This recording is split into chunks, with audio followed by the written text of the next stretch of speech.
India एक manufacturing का उभरता मार्केट है और इसके साथ साथ हर कंपनी के लिए अपॉर्चुनिटी है। अब ये सब लेबर कॉस्ट और पॉपुलेशन के चलते संभव हुआ है, तो हर कंपनी इधर अपने प्रोडक्ट लॉन्च जरूर करती है। अब बहुत सी कंपनी यहाँ आई और बहुत सी गई भी मार्केट को ना समझ पाने के चलते। और इंडियन मार्केट के कस्टमर भी अपने आप में स्मार्ट हैं, वो क्वालिटी के साथ साथ प्राइस को भी देखते हैं।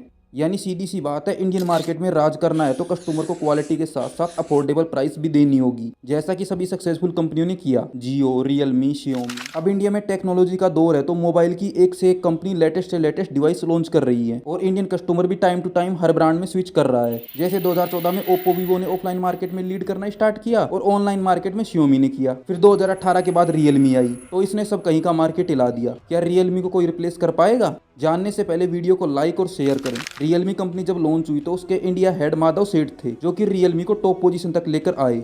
आखिर उनकी मार्केट स्ट्रेटजी क्या थी, ये जानने के लिए आप आई बटन पर क्लिक करके देख सकते हो। माधव सेठ का एक बार फ़ोन हैक हो जाता है, तो उन्होंने खुद की कंपनी बनाने की सोच ली और लॉन्च भी कर दी AI प्लस नाम से।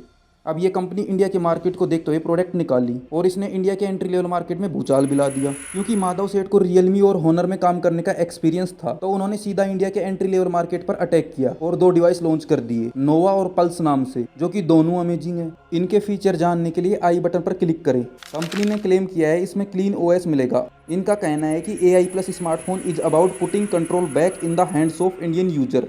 ये क्लेम कर रहे हैं कि इनके डिवाइस हैक नहीं होंगे और आपका डाटा इंडिया में ही स्टोर होगा। अब क्या आपको नहीं लगता कि हम इंडियन भोले भाले कस्टमर को मेड इन इंडिया बोलकर कई कंपनियों ने पहले भी चूना लगा दिया है, जैसे माइक्रोमैक्स। हालांकि कुछ कंपनियां आज भी ऐसी हैं जो इंडियन रियलिटी में हैं और अच्छा काम कर रही हैं, जैसे लावा। अब देखो, ये एक इंडियन ब्रांड है और ये स्मार्टफोन नोएडा स्थित यूनाइटेड टेलीलिंक्स लिमिटेड की फैक्ट्री में असेंबल होते हैं, जो कि बैंगलोर बेस्ड कंपनी है।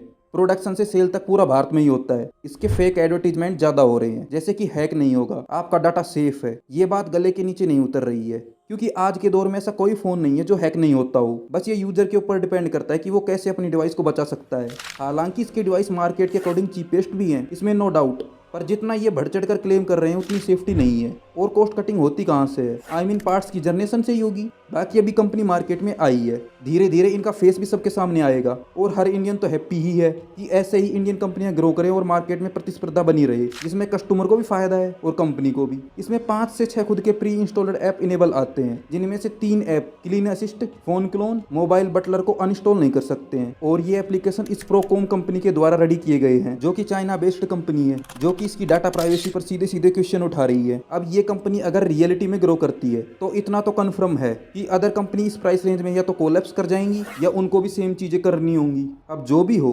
कस्टमर की तो मौज ही है। अब आप लोगों को कमेंट में बताना है कि ये कंपनी जियो की तरह ग्रो करेगी या एयरसेल की तरह मार्केट गिव अप कर जाएगी फ्यूचर में। अगर आपको ये वीडियो अच्छा लगा तो चैनल को सब्सक्राइब जरूर करें।